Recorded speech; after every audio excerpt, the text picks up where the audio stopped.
The following is by Phil Tourney, three-time president of the USS Liberty Veterans Association. Every survivor of the Liberty, as well as the U.S. Secretary of State at the time of the attack, Dan Rusk, is certain that Israel made a deliberate terrorist attack against the USS Liberty, much like they did a few years earlier when Israel made terrorist bombings against American facilities in the Lavon affair. 34 Americans died, and 173 Americans were grievously wounded on the Liberty.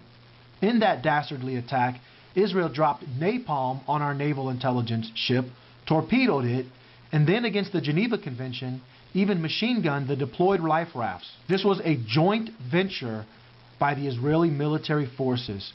This was not some friendly fire incident where a lone pilot made a single mistake. This was a 2-hour attack that was deliberately planned and carried out by the Israeli military forces.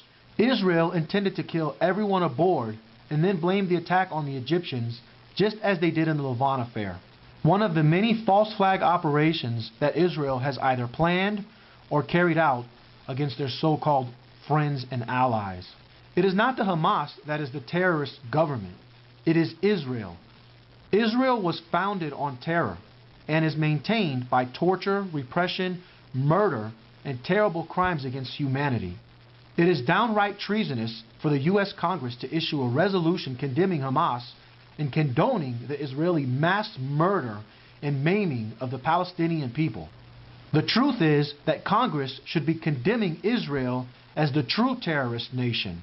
No Americans have been victims of Hamas, but plenty of Americans have been victims of Israeli terrorism. Things are very tense in the Middle East, and as a survivor of Israel's attack on the USS Liberty 41 years ago, I am convinced that the truth about what happened to us can change the world and change what people believe about poor old Israel.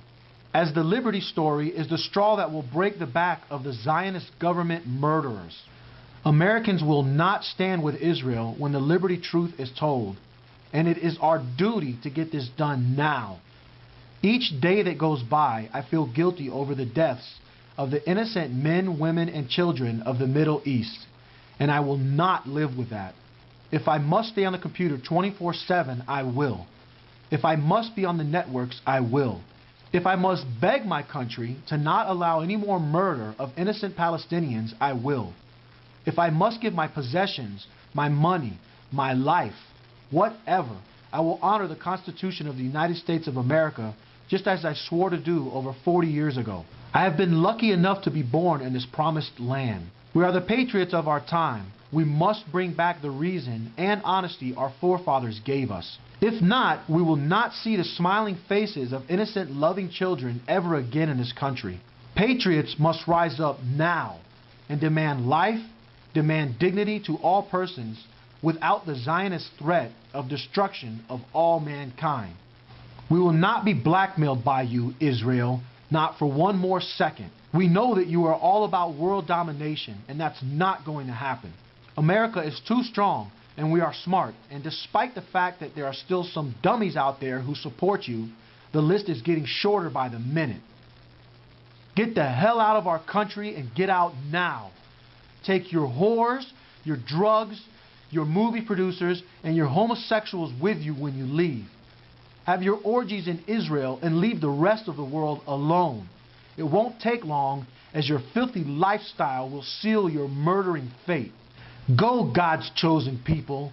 Spend your days in blisters and bliss. This USS Liberty survivor, Philip F. Tourney, is very proud to out you, you murdering bastards of my innocent American brothers. I guess the hit is on me again with your murdering assassins. That's fine. I'll be waiting for you. Now you will have to murder the rest of the USS Liberty survivors and their supporters. That's not a problem for you guys. It was a case of mistaken identity one more time. But guess what? The murders you are going to do this time, the American public will not stand for it. That means you're busted. Remember, we have people looking for your Israeli assassins or whoever you choose to murder us all over again.